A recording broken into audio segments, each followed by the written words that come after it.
After a very long flight and what seemed like an even longer taxi line at the airport, my sister Chelsea and I made it to Rome. We stayed in a B&B near the famous Trevi Fountain, and honestly, no matter how many photos you've seen online, it still surprises you in person. The fountain is enormous, dramatic, and packed with tourists, all trying to get that perfect shot without accidentally falling in. There's this constant sound of rushing water mixed with dozens of different languages echoing around the piazza. On our walks, we wandered deeper into the streets of Rome, and that's where the city really starts to charm you. We popped into a church called St. Ignacio Cathedral. From the outside, it blends into the city almost quietly, and then you walk inside and immediately understand why Rome has a reputation for dramatic churches. Walking in Rome constantly reminded us to never trust something to be just a short walk away. There seem to be no straight alleys or back roads, and with every turn there is something amazing to see that distracts you.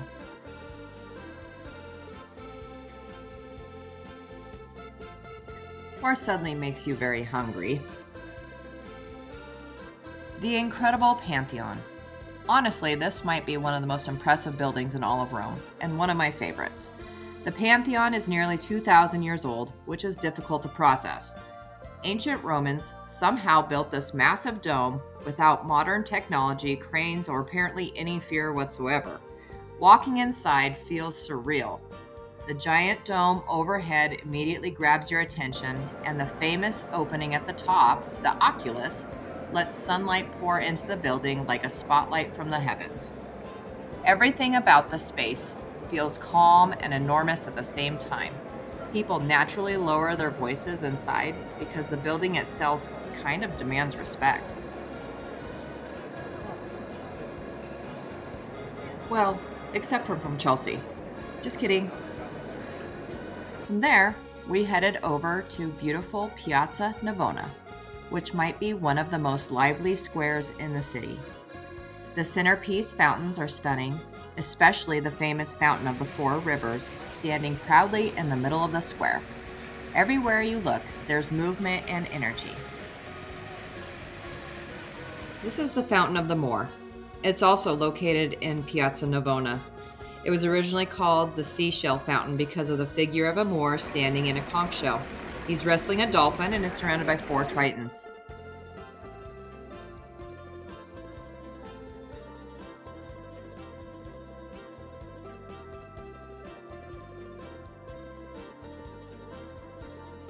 I later ventured out on my own to the massive altar of the Fatherland. It's also known as the Vittorio Emanuele Monument. This monument is impossible to miss. It's huge, bright white, and some Romans actually have mixed feelings about it because it stands out so dramatically amongst the older architecture. But from a visitor's perspective, it's absolutely breathtaking. It's all about fountains, staircases, and terraces. Mussolini even gave some of his infamous speeches here in World War II.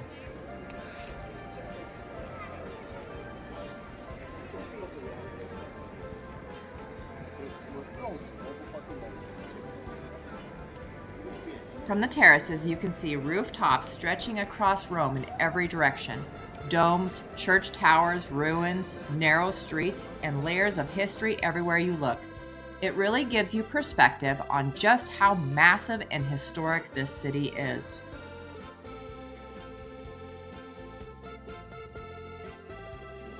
Standing there overlooking the city, it's hard to imagine how many generations have walked these same streets over thousands of years. And somehow, right outside, modern Rome continues as normal, with taxis honking and people riding Vespas while balancing groceries.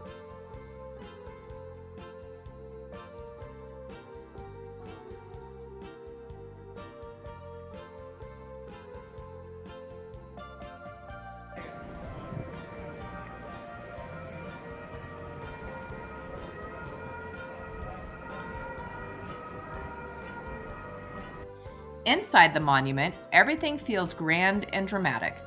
Giant columns, soaring ceilings, marble everywhere. There's even a military museum. It has some historical battle flags and other decommissioned military relics.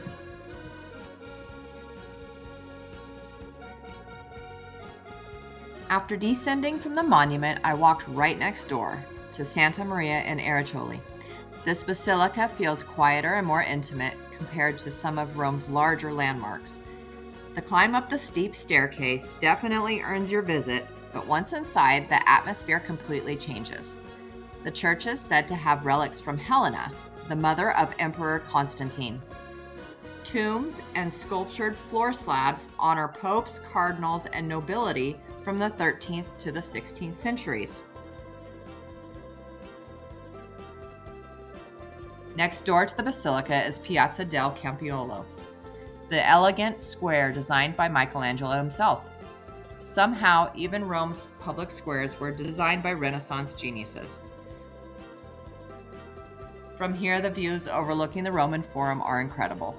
Ancient columns, crumbling temples, and ruins stretch across the landscape like an open-air history book. It's honestly hard to wrap your head around the fact that this was once the center of one of the most powerful civilizations in human history. Nearby, I visited the fascinating Mamertine Prison Museum, one of the oldest prisons in Rome. Traditionally believed to be where both Peter and Paul were imprisoned before their martyrdoms. Isn't that just amazing? Colossus statue of Constantine I is a 43-foot replica of the Colossus of Constantine statue hidden behind the piazza. The original statue was created around 312 AD. You can always seem to find beautiful views, picture opportunities, and drinking water.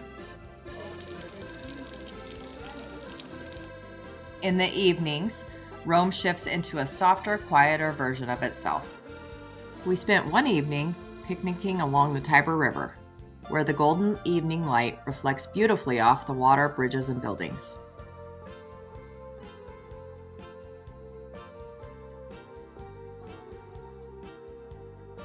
From there, we wandered back to the B&B, walking through Rome's historic Jewish quarter, one of the most charming and atmospheric parts of the city. We stopped by the lovely Trevi Fountain, which is my favorite fountain in Rome. It is small and peaceful compared to Rome's giant dramatic fountains. The Theater of Marcellus is frequently mistaken for the Colosseum. It was completed in 13 BC and is actually 100 years older than the Colosseum. We ended the evening with gelato from Giolitti. My favorite flavor is pistachio. Rome somehow manages to feel ancient and alive at the same time. It's loud, beautiful, chaotic, historic, exhausting, and unforgettable. Be watching for our next video for Rome Part 2, where we show you the Colosseum, Vatican, Spanish Steps, and some of our food tour highlights.